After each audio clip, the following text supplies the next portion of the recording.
Olá, queridos, mais uma aula de introdução bíblica, né? Nós estamos na aula 3 e na aula 4. Você pode dar uma conferida aqui no nosso canal, na aula 1 e na aula 2. A gente viu o caráter da Bíblia, nós vimos o Antigo Testamento, as divisões do Antigo Testamento e do Novo Testamento, como a Bíblia foi dividida em capítulos e versículos, a autoria, né, os autores da Bíblia, isso tudo na aula 1. Na aula 2, a gente viu sobre os materiais que foram utilizados para a Bíblia ser escrita e as línguas em que a Bíblia foi escrita. Então, hoje nós vamos ver sobre os manuscritos da Bíblia. Primeiro, vamos ver aqui a preparação e a preservação dos manuscritos. Os escritos originais, autênticos, aqueles que saíram da mão de um profeta ou de um apóstolo, ou de um secretário, que também é chamado de amanuense, sempre sob a direção do homem de Deus, eram chamados de autógrafos. Então, esses escritos originais, eles não existem mais. Os autógrafos não existem mais.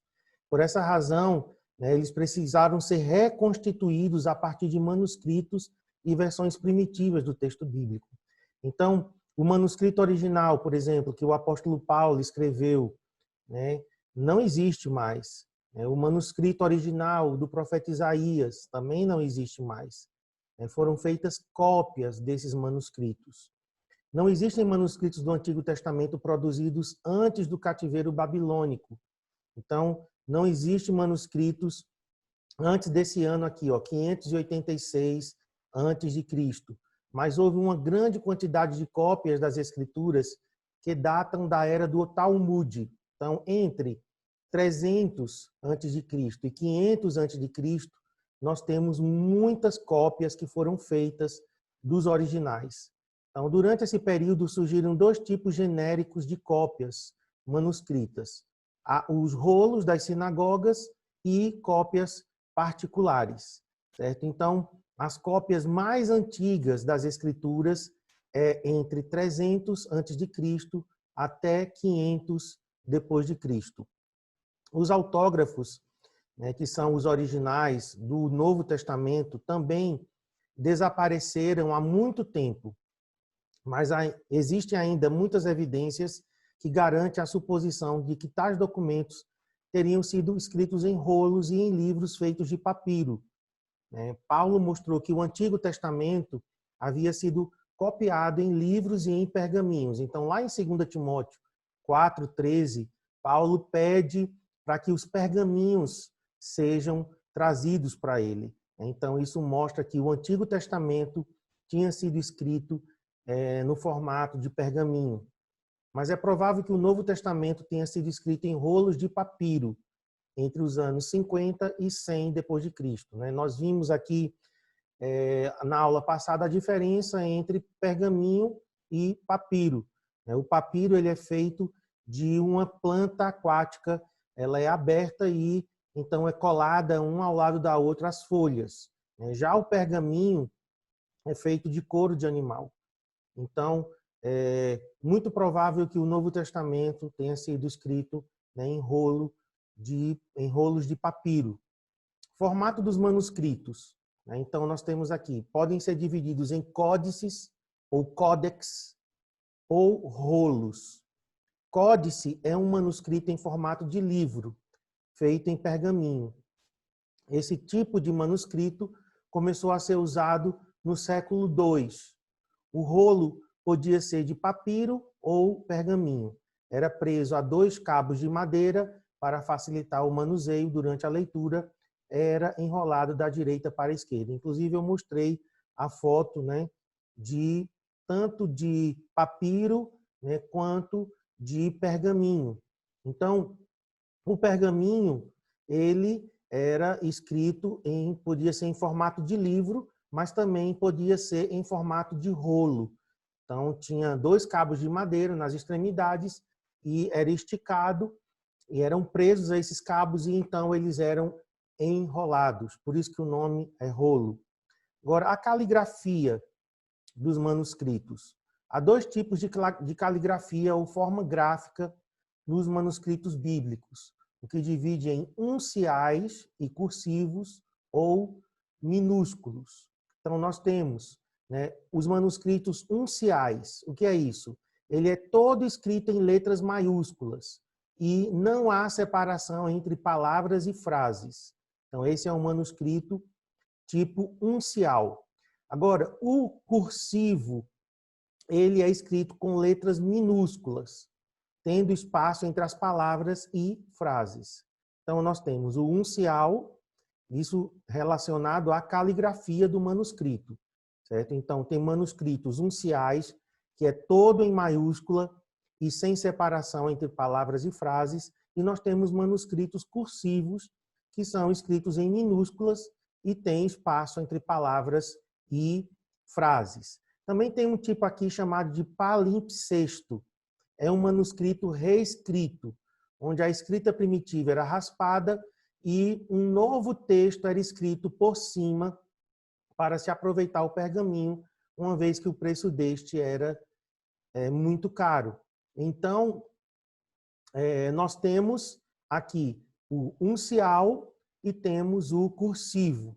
E, além desse, tem o tipo palimpsesto, certo? Esse tipo é um manuscrito reaproveitado, ele era raspado e escrito por cima para aproveitar o pergaminho, ok? Nós temos também, vamos ver aqui, os manuscritos do Antigo Testamento em hebraico. Até pouco tempo, poucos manuscritos do Antigo Testamento eram conhecidos. Eles eram classificados em, primeiro, nós temos o texto massorético. Então, texto massorético é do Antigo Testamento em hebraico. Então, no século VI, os eruditos judeus residentes em Tiberíades passaram a colocar na escrita sinais vocálicos, perpetuando assim a pronúncia tradicional. Esses sinais são pontos colocados em cima, embaixo e dentro das consoantes. Os autores deste sistema de vocalização chamavam-se massoretas, palavra derivada de massorá, que quer dizer tradição. Isto porque os massoretas, por meio desse sistema, fixaram a pronúncia tradicional do hebraico. Qualquer texto bíblico posterior ao século VI é chamado massorético, certo? Então, deixa eu explicar aqui. O Antigo Testamento em hebraico, nós temos manuscritos, são poucos, mas eles existem. Então, nós temos o primeiro tipo de manuscrito do Antigo Testamento hebraico, que é o massorético. Então, esses judeus estudiosos, eles colocaram sinais vocálicos nas consoantes para facilitar a pronúncia, para que não se perdesse a pronúncia das palavras. Porque o hebraico ele é escrito sem consoantes. Então, os massoretas, eles colocaram sinais ou embaixo da letra, ou em cima da letra, ou dentro da letra. Isso facilita a vocalização. Então, esses sinais com textos, esses textos com sinais vocálicos, então, é chamado de texto massorético, certo? Então, nós temos o Códice do Cairo, ou Códice Cairota, olha a data dele, 895 depois de Cristo. Talvez seja o manuscrito massorético mais antigo dos profetas e contém tanto os profetas antigos como os posteriores mais recentes. Está na sinagoga caraíta do Cairo, lá no Egito.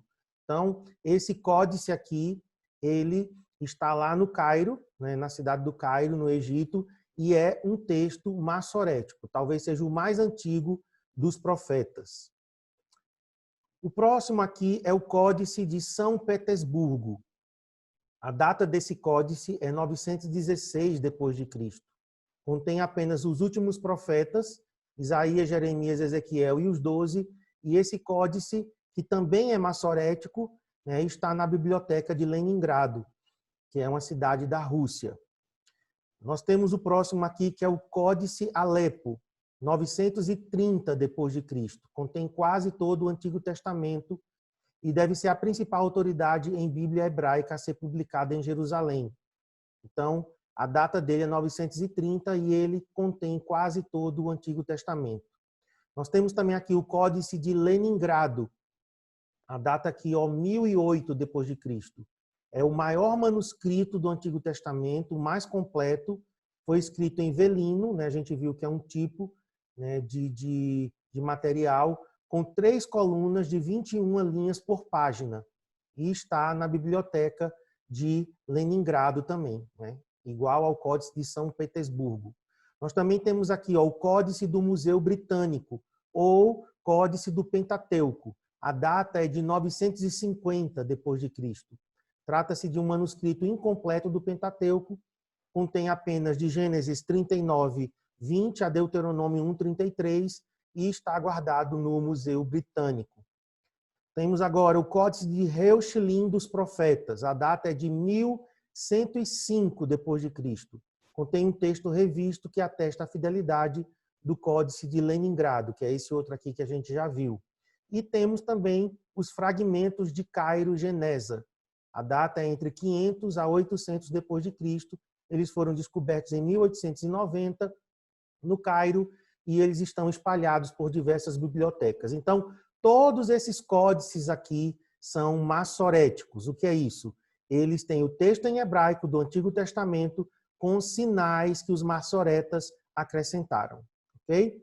Vamos agora para o segundo tipo. São os rolos do Mar Morto.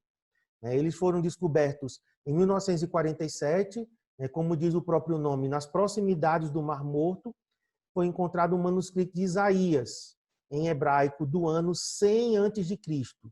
Isto é, 1000 anos antes, né? 1000 anos mais antigo que o mais antigo manuscrito até então existente. Então, os rolos do Mar Morto é o manuscrito mais antigo de que temos disponível ainda hoje. Data do ano 100. E é um manuscrito do livro do profeta Isaías, né? Foi descoberto nas cavernas de Qumran, nas proximidades do Mar Morto. A gente falou isso no momento de mentoria, tirar dúvidas, né? Perguntas e respostas, eu falei um pouco sobre os rolos do Mar Morto. Agora vamos ver os manuscritos do Antigo e do Novo Testamento em grego. A gente tinha visto até aqui em hebraico, agora em grego. Então, os unciais, né? Os mais importantes manuscritos do Novo Testamento, como um todo, são considerados, em geral, os grandes unciais, escritos em velino e em pergaminho nos séculos 4 e 5. Então, nós vimos que o uncial é aquele manuscrito que é todo em maiúsculas. Esses manuscritos, eles são todos em maiúscula e não tem espaço entre as frases e as palavras. Então, uncial, nós temos o Códice Vaticano ou Códice B. Talvez seja o mais antigo uncial em velino ou em pergaminho. A data aqui, ó, 325 a 350, né, depois de Cristo, sendo uma das mais importantes testemunhas do texto do Novo Testamento. Pertence à Biblioteca do Vaticano. Então, por isso que o nome é Códice Vaticano. Contém a maior parte do Antigo Testamento em grego, né, que é a Septuaginta, que é essa letra LXX, ela significa a tradução dos 70, a Septuaginta, que foi a tradução do Antigo Testamento do hebraico para o grego. O Novo Testamento, né, então esse códice tem o Novo Testamento grego e os livros apócrifos, com algumas omissões. O texto todo foi escrito em unciais pequenos e delicados sobre velino fino. Próximo códice uncial aqui é o sinaítico, então, ou códice de Aleph. É o manuscrito mais antigo, é o manuscrito grego, né, do século IV. É um manuscrito grego do século IV, no ano de 340, considerado em geral a testemunha mais importante do texto, por causa de sua antiguidade, exatidão e inexistência de omissões. Contém mais da metade do Antigo Testamento, também em grego, né, na versão dos 70, na Septuaginta, e todo o Novo Testamento, com exceção de Marcos 16, de 9 a 20, e João 7, 58 a 8, 11. Então, ele contém todo o Novo Testamento, com exceção desses 2 trechos aqui. Todos os livros apócrifos do Antigo Testamento, a Epístola de Barnabé e o Pastor de Hermas. O texto foi escrito em excelente velino, feito de peles de antílopes. e pertence ao Museu Britânico. Está lá em Londres. O próximo aqui, né, manuscrito em grego, né, uncial, desculpem, uncial é um manuscrito do século V, 425 depois de Cristo, muito bem conservado, que se posiciona logo depois do Códice B e do Aleph como representante do texto do Novo Testamento. Contém integralmente o Antigo Testamento, exceto algumas partes que sofreram mutilações, e a maior parte do Novo Testamento. Suas grandes letras quadradas, unciais, né, todas em maiúscula, estão escritas em velino muito fino. O texto é dividido em seções mediante o emprego de letras maiores. Também temos aqui o Códice Efraimita, ou Códice C. Foi escrito por volta de 345 depois de Cristo. É um palimpsesto, né? Como a gente viu, era um pergaminho já usado que foi raspado, apagado e reescrito, em que originalmente estavam gravados o Antigo e o Novo Testamento. O texto sagrado foi apagado para que nesses pergaminhos se escrevessem sermões de Efraim, pai da igreja, do século IV. Falta a esse códice a maior parte do Antigo Testamento, constando dele partes de Jó, Provérbios, Eclesiastes, Cântico dos Cânticos e 2 livros apócrifos. Ao Novo Testamento faltam 2 Tessalonicenses, 2 João e parte de outros livros. Esse manuscrito está guardado na Biblioteca Nacional de Paris, né, lá na França. E temos também um uncial Códice Beza ou Códice D. Agora, nós temos os papiros. Datam dos séculos 2 e 3. Existem cerca de 26 manuscritos do Novo Testamento em papiro, e aqui a gente vai ver os mais importantes. Nós temos o papiro 52, ou fragmento de John Rylands. Então, ele data de 117, 138 depois de Cristo. É o mais antigo e genuíno que se conhece. Faz um trecho do Novo Testamento. Nós temos também o papiro 45, 46 e 47, ou papiros de Chester Beat, de 250 depois de Cristo. Consistem de 3 códices que abrangem a maior parte do Novo Testamento. E temos o papiro 66, 72 e 75, ou papiros de Bodmer, 175 a 225 depois de Cristo.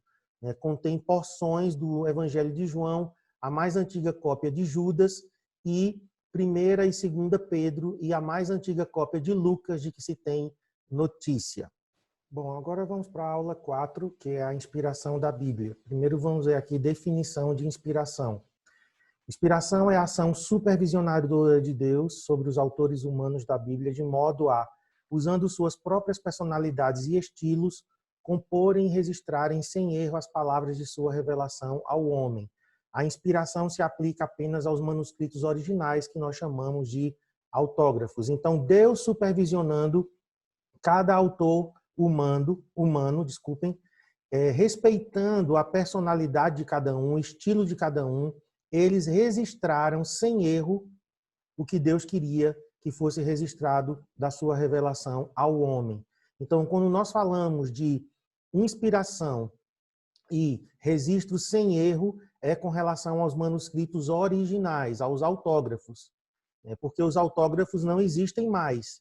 Então, foram feitas cópias e cópias e cópias dos autógrafos. Então, algumas dessas cópias podem ter algum mínimo erro, mas os manuscritos originais, eles eram inerrantes, infalíveis e inspirados por Deus.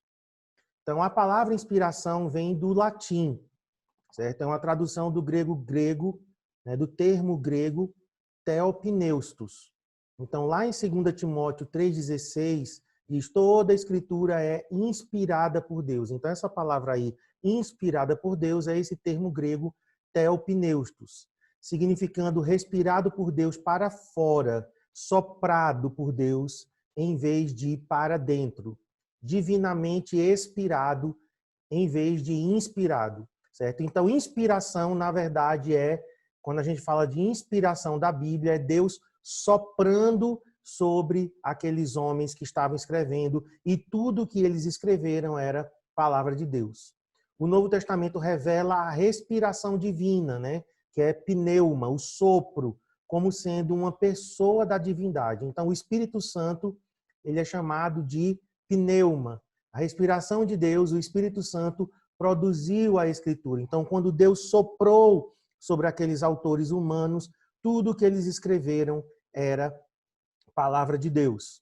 Baseando-se nesse texto paulino, a teologia usa regularmente a palavra inspiração para expressar a ideia da origem e qualidade divinas das Sagradas Escrituras. De modo ativo, o substantivo indica a operação da respiração de Deus para fora, a qual produziu a Escritura. De modo passivo, a inspiração das Escrituras foi assim produzida. A palavra também é usada em termos mais genéricos, em relação à influência divina, a qual habilitou os instrumentos humanos da revelação, profetas, salmistas, sábios e apóstolos a falar, bem como a escrever as palavras de Deus. Então, Paulo usou esse termo, inspiração. Então, quando nós falamos de inspiração, nós estamos dizendo Deus soprando sobre os autores para que eles escrevessem aquilo que Deus queria que eles escrevessem. Então, Deus estava guiando e supervisionando, respeitando a personalidade, o estilo, a individualidade de cada um. Ok? Agora, existem atitudes em relação à Bíblia. Vamos ver aqui. Primeira atitude é o racionalismo. Então, essa atitude nega a possibilidade de qualquer revelação sobrenatural. Existe uma forma moderada que admite a possibilidade de revelação divina, mas essa revelação ficou sujeita ao juízo final da razão humana. Então, os racionalistas ou negam a revelação sobrenatural ou admitem em parte, mas diz que essa revelação ela ficou sujeita ao juízo final da razão humana. A segunda atitude é o romanismo. A Bíblia é um produto da igreja, por isso a Bíblia não é autoridade única ou final. Certo? Então, a Bíblia seria um produto da igreja e, então, a igreja ela é quem também diz aquilo que é autoridade ou não, juntamente com as escrituras. Isso é o romanismo. Nós temos o misticismo. Então, a experiência pessoal tem a mesma autoridade da Bíblia. Então, nos círculos carismáticos, pentecostais, neopentecostais, às vezes acontece isso. A pessoa diz assim, não, mas eu tive uma experiência com Deus. E essa pessoa quer colocar essa experiência no mesmo pé de igualdade que a Bíblia. E às vezes a experiência que a pessoa tem é contrária a algo que a Bíblia fala. Então, elas, não, eu estou sentindo. E isso é misticismo. A autoridade da Bíblia tem que estar acima de qualquer experiência pessoal. Nós temos agora a quarta atitude, a neo-ortodoxia. A Bíblia é uma testemunha falível da revelação de Deus na palavra de Cristo. Então, no final do século XIX, início do século XX, nós tivemos a neo-ortodoxia surgindo. E os neo-ortodoxos, eles consideram a Bíblia uma testemunha falível. Temos as seitas. A atitude das seitas com relação à Bíblia é que os escritos do líder ou do fundador da seita têm igual autoridade que a Bíblia. Por exemplo, os escritos de Joseph Smith para os mormons têm a mesma autoridade da Bíblia. A tradução lá da Bíblia, Novo Mundo, das Testemunhas de Jeová, tem a mesma autoridade, porque os tradutores ali, eles estavam revestidos de autoridade para traduzir a Bíblia como eles queriam. Então, as seitas colocam os ensinos do seu líder ou do fundador daquela seita ou do corpo ali doutrinário da seita em pé de igualdade com a Bíblia. Mas nós estamos encaixados aqui, na ortodoxia. Então, a Bíblia é a nossa única base de autoridade. Então, nós só temos a Bíblia e somente ela. Isso é ortodoxia. Então, nossas experiências pessoais estão debaixo da autoridade da Bíblia. Nossa interpretação pessoal está debaixo da autoridade da Bíblia. Então, nós seguimos a ortodoxia. Agora, vamos ver aqui as distinções entre inspiração, iluminação e revelação. Então, revelação é a ação de Deus pela qual ele dá a conhecer ao escritor coisas desconhecidas as quais o homem por si só não podia saber. Então, exemplo, em Daniel, capítulo 12, verso 28, né, o Senhor diz lá que está mostrando a Daniel coisas que Daniel iria escrever, mas que Daniel não tinha conhecimento daquilo anteriormente. Então, isso nós chamamos de revelação.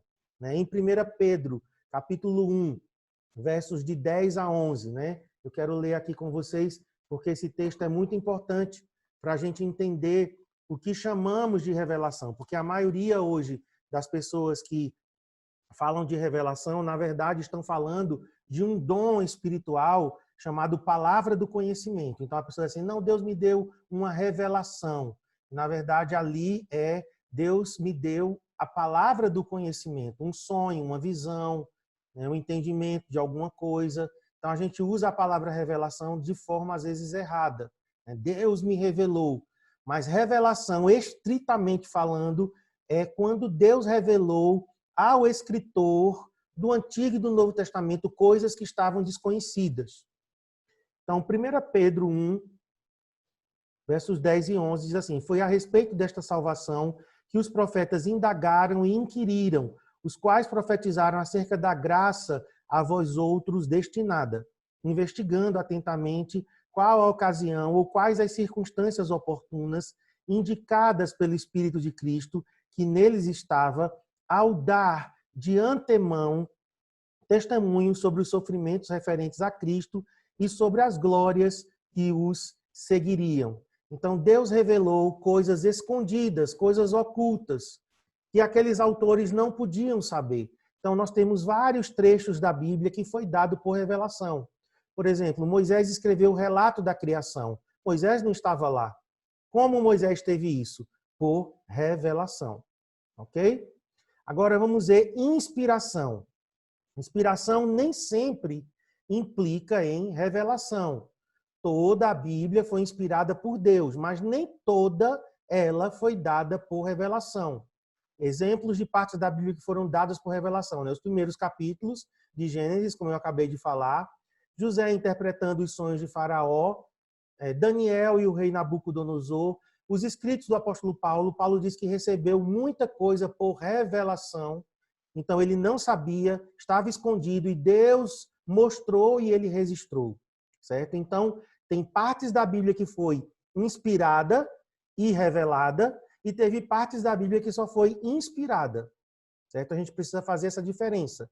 Então, inspiração nem sempre implica revelação. Revelação é coisas desconhecidas, coisas ocultas, que aqueles autores receberam de Deus a revelação e registraram como trecho, né, como texto da Bíblia. Agora nós temos a terceira expressão aqui, terceira palavra, que é inspiração. Quando um leitor moderno, quando eu e você lemos sobre a ação do Espírito Santo, então os olhos do nosso entendimento são abertos para a verdade da palavra. Então, Paulo, lá em Efésios, capítulo 1, verso 18, olha o que Paulo fala sobre iluminação. Ele diz assim, Efésios 1, 18, iluminados os olhos do vosso coração, para saberdes qual é a esperança do seu chamamento, qual a riqueza da glória da sua herança nos santos. Então, hoje, quando eu e você lemos a Bíblia, nós somos iluminados. A gente às vezes diz assim, não, Deus me revelou tal coisa em tal versículo. Mas, na verdade, a palavra correta é iluminado, certo? A gente pode até usar a palavra revelação, mas a gente tem que entender que não tem o mesmo peso de igualdade que a revelação que Deus deu, por exemplo, a Moisés, a Paulo, de coisas escondidas e que eles registraram como palavra de Deus. O certo mesmo é a gente dizer, eu fui iluminado pelo Espírito Santo em tal trecho, em tal texto, em tal versículo, ok? Agora vamos ver a natureza da inspiração. Então, existem teorias errôneas a respeito da inspiração. A primeira teoria errada sobre a inspiração é o ditado verbal. O que é isso? Ditado verbal defende que os autores bíblicos foram apenas instrumentos passivos nas mãos de Deus, como, né, máquinas de escrever, embora que não existe mais máquinas de escrever, mas como se fosse um teclado de computador com as quais Deus teria escrito. Né? Na época de escola, tinha aquela história do ditado. A professora dizia uma palavra e a gente escrevia exatamente o que ela tinha dito. Essa é uma teoria errada. A Bíblia não foi ditada para os autores escreverem. Tá? Algumas partes da Bíblia foram ditadas. Exemplo, dos 10 mandamentos. Os 10 mandamentos foi Deus quem ditou. Primeiro Deus escreveu nas tábuas, mas aí Moisés quebrou no episódio, né, do bezerro de ouro, então teve que reescrever. E aí Deus então ditou para Moisés reescrever. Uma outra apresentação desta teoria diz que Deus ditou palavra por palavra mediante a personalidade do autor humano, uma vez que Deus, por sua atuação especial e providência, foi quem formou as personalidades sobre as quais, posteriormente, o Espírito Santo deveria de soprar seu ditado palavra por palavra. Mas nós não cremos que a Bíblia foi ditada palavra por palavra, certo? Não é um ditado mecânico, um ditado verbal.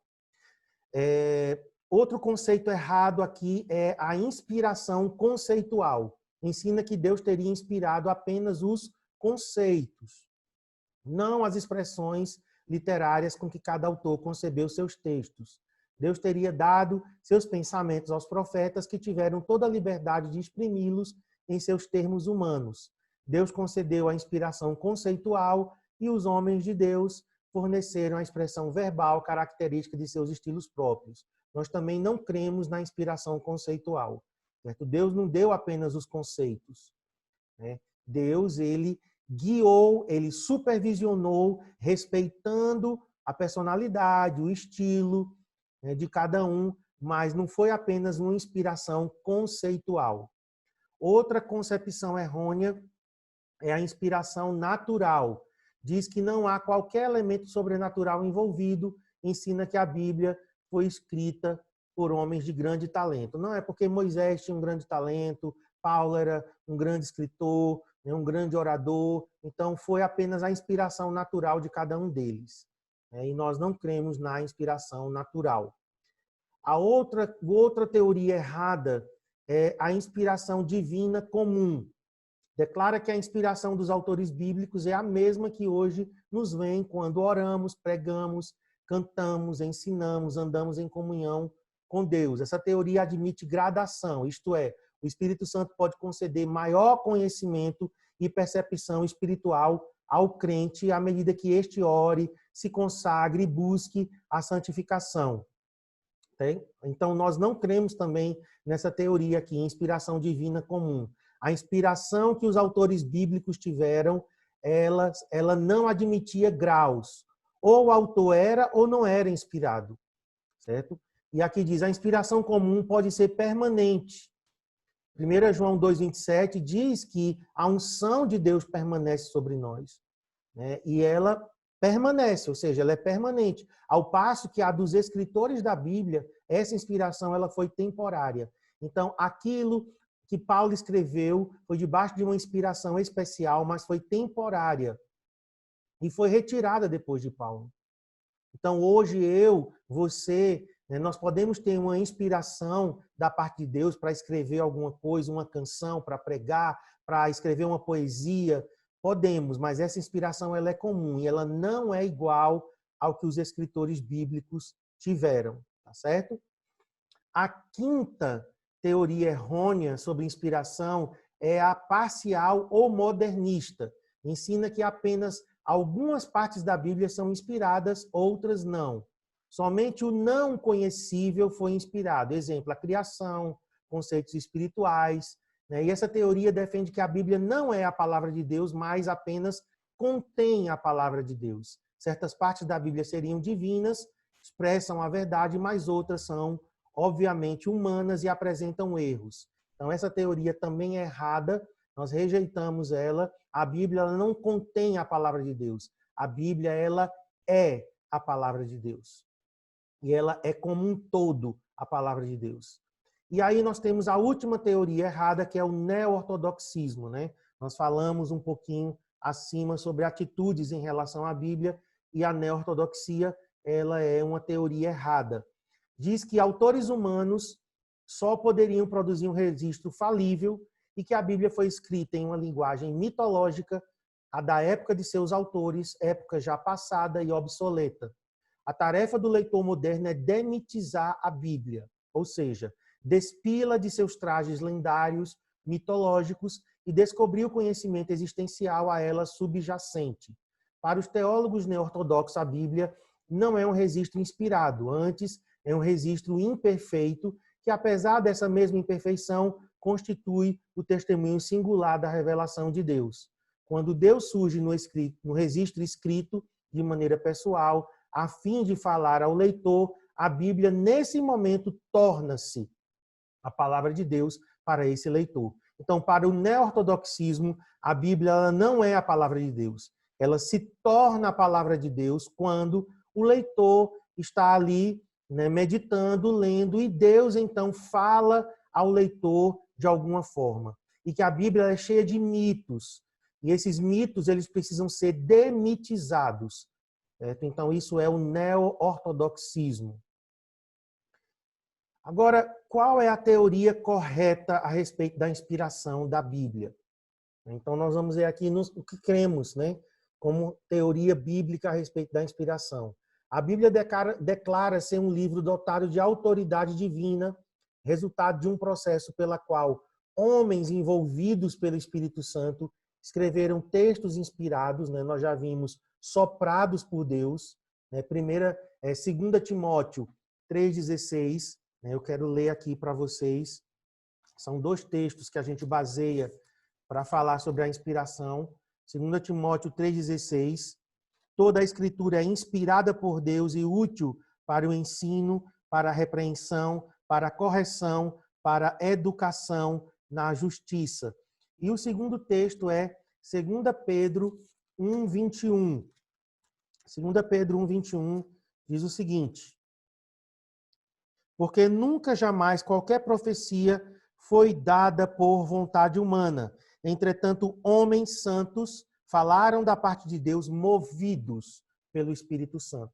Então, homens escreveram debaixo da inspiração do Espírito Santo, movidos pelo Espírito Santo, guiados por Deus, supervisionados por Deus, e o resultado disso é o texto bíblico que nós temos. Então, a teoria correta com respeito à inspiração da Bíblia é chamada de teoria da inspiração verbal e plenária. Então, nós cremos nessa teoria aqui. Por que a teoria da inspiração verbal e plenária é importante para nós? Porque nós vamos entender claramente o que significa inspiração. Primeiro, inspiração da Bíblia é verbal. O texto clássico de 2 Timóteo 3,16 declara que as grafa aqui é em grego, ou seja, os textos é que são inspirados. Outros versículos que atestam isso, Êxodo 24:4, Isaías 30:8, 2 Samuel 23:2, Jeremias 26:2. No Novo Testamento, Jesus e os apóstolos ressaltaram a revelação registrada ao usar repetidamente a expressão está escrito. Jesus sempre repete, está escrito, está escrito. Então, em Mateus 4, de 4 e 7, Lucas 24, 27, 44, e outros versículos aqui, 1 Coríntios 2, 13, Apocalipse 22, 19, temos a expressão está escrito. Então, o texto, né, é inspirado. As escrituras, os escritos do Antigo Testamento são continuamente mencionados como palavra de Deus. Jesus declarou no Sermão da Montanha que não só as palavras, mas até mesmo os pequenos sinais diacríticos de uma palavra hebraica vieram de Deus. Porque as letras hebraicas têm umas delas que são diferenciadas com um pequeno tracinho. Então, até isso veio de Deus. Então, fica bem claro que a Bíblia reivindica para si mesma toda a autoridade verbal ou escrita. Diz a Bíblia que suas palavras vieram de Deus. Então, as palavras, uma por uma, foram inspiradas. O texto foi inspirado.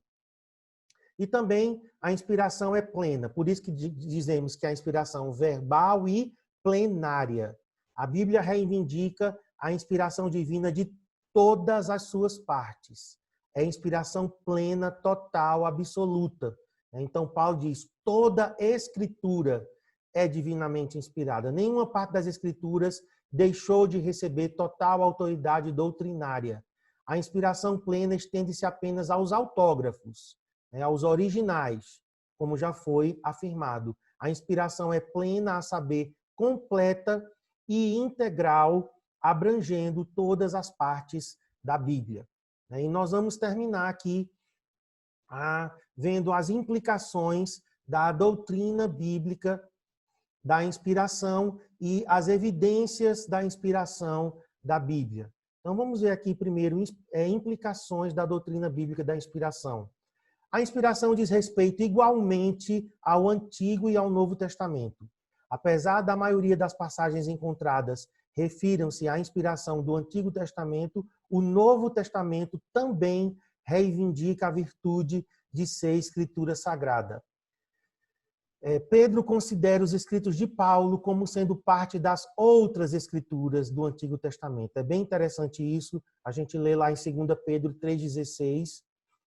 Pedro, ele diz que o que Paulo escreveu eram outras escrituras. Então, ele está reconhecendo, sim, que os escritos de Paulo são também igualmente inspirados como o Antigo Testamento era.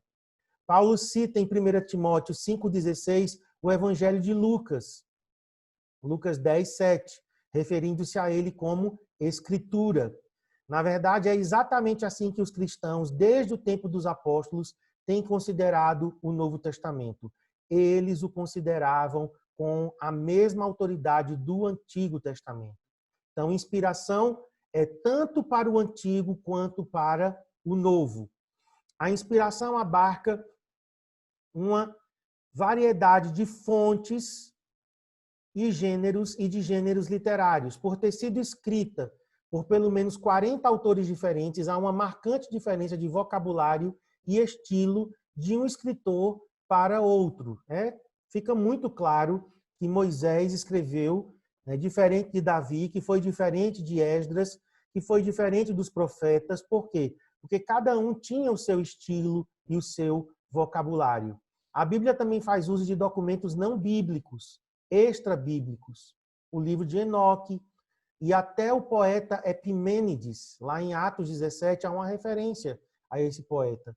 Os autores bíblicos empregaram uma vasta variedade de gêneros literários. Tal fato não caracteriza um ditado monótono em que as palavras são pronunciadas uma após outra segundo o mesmo padrão. Se a Bíblia fosse um ditado verbal, o texto seria uniforme, seria igual, não haveria diferença de estilo, de vocabulário. Inspiração pressupõe inerrância.